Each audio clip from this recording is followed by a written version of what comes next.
It's been the summer of Trump mania. Tonight, the Donald goes into the second Republican debate on top of the polls, with the rest of the candidates ready to take him on. David Brody talked with Trump in California as he prepared for the face-off about the Bible, his relationship with evangelicals, and his blunt style on the campaign trail. I have a tremendous following. It's probably appropriate that CBN News joined Donald Trump for a ride on his California golf course, as it seems the rest of the country has been along for Trump's wild ride, too. Amazing! Thank you. Wow. His rise to the top has been part showman, part politician, and a whole lot of boldness. Did you really expect Trump mania, if you will, the Trump show, if you will, did you really expect this to be what it is today? Well, you know, I always expect to win. I want to win. And I've always had a nice habit of winning. But frankly, I never thought I'd be going and surging so far ahead of everybody. I never thought that it would happen this quickly. While his blunt style has been a hit with potential voters, his Republican opponents say they have had enough of his put-downs. People had clear differences of opinions, but you don't have to trash talk other people to do it. But that's not Trump's take. Whether it's jabbing Jeb Bush for his low energy or commenting on Carly Fiorina's facial appearance, he doesn't hold back. In our interview, however, he seemed ready to dial it back and divulged a weakness, a rare admission from the brash billionaire. Obviously, we all have weaknesses, but is there something that you're like, you know what, I kind of could be better on that? Is there something that you think about on that? Well, it's a tough question because you hate to say what your weaknesses are, but I think I could tone it down a little bit when pressed. When somebody hits you can hit a little bit less hard. At the same time, that may be the kind of thing that the country needs, because we have to hit back hard. We have to fight hard, because we're not going to have a country. But I think I could tone it down a little bit, and I'll try.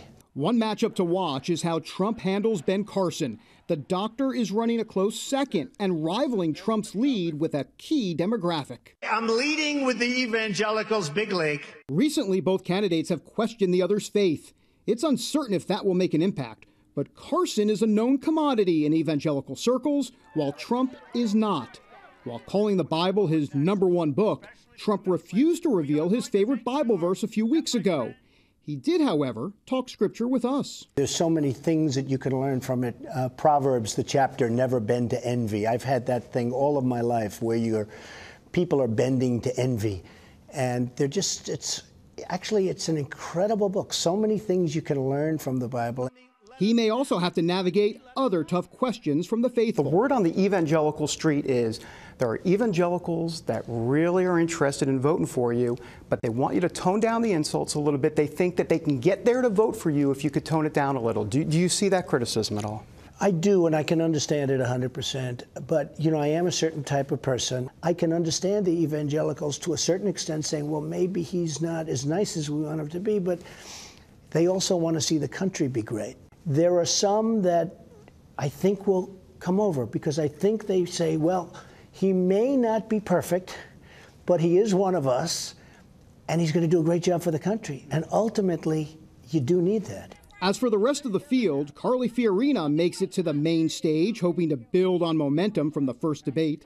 Scott Walker needs to rebound from a subdued performance and dropping poll numbers as well. And Jeb Bush is expected to go on the offensive.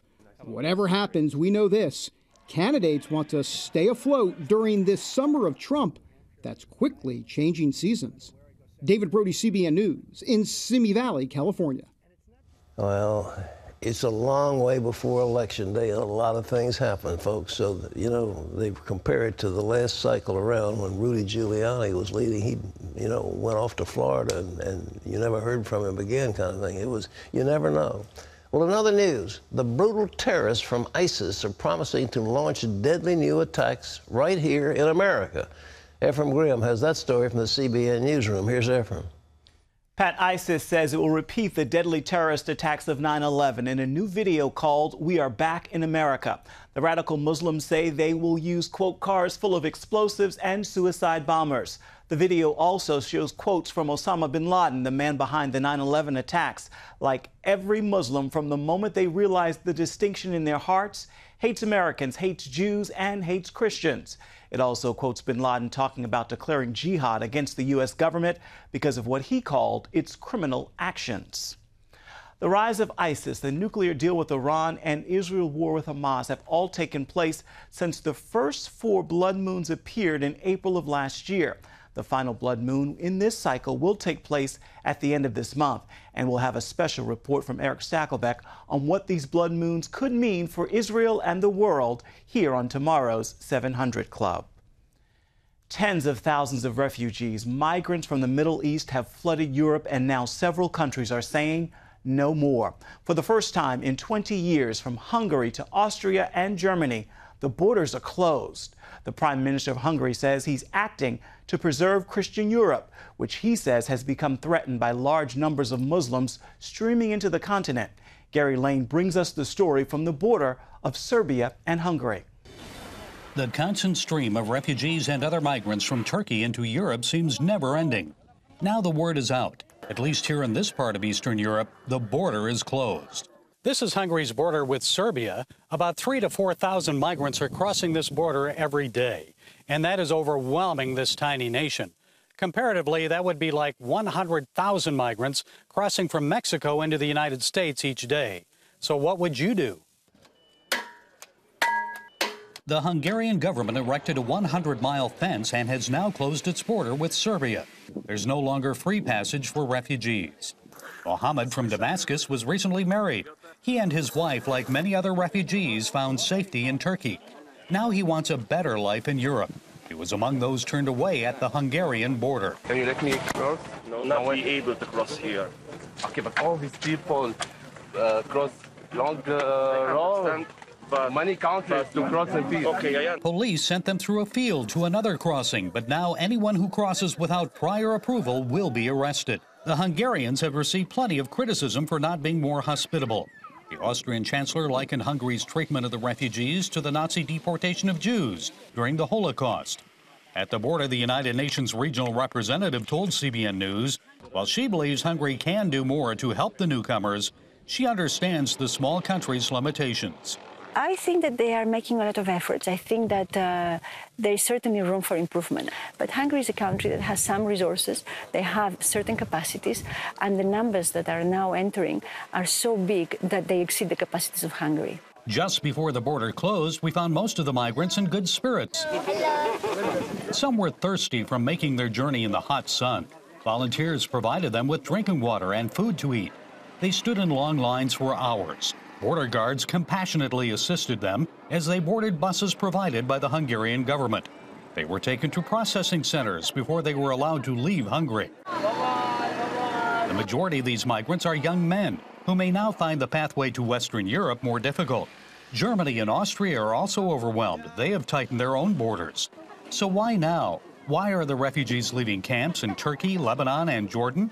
Has the international community failed them? I don't like to use the word failure, but I certainly think that a lot more support is needed, and it should be coming, from everyone. In the meantime, with the Hungarian border closed, the migrants are likely to seek alternative routes through Croatia and Romania. Getting to Germany will be even more challenging. From the Serbia-Hungary border, Gary Lane, CBN News, Roski, Hungary. Here at home, a serious storm system is responsible for jamming freeways and leaving thousands without power in Los Angeles. But the worst impact came in Utah, where that same system was responsible for flash floods and the deaths of at least 16 people. Caitlin Burke brings us that story. The stories coming out of Utah are heartbreaking. Floodwaters engulfing vehicles and sweeping them downstream. That's what happened to a van and SUV carrying 3 women and 13 children near the Utah-Arizona border. 3 children survived. 12 of the 16 are dead, and 1 is missing. This is one of the worst weather-related disasters in the history of the state of Utah. The Hilldale Assistant Fire Chief says the flooding started overnight, catching most people off guard. The governor of Utah now deploying the National Guard to help with search and rescue efforts.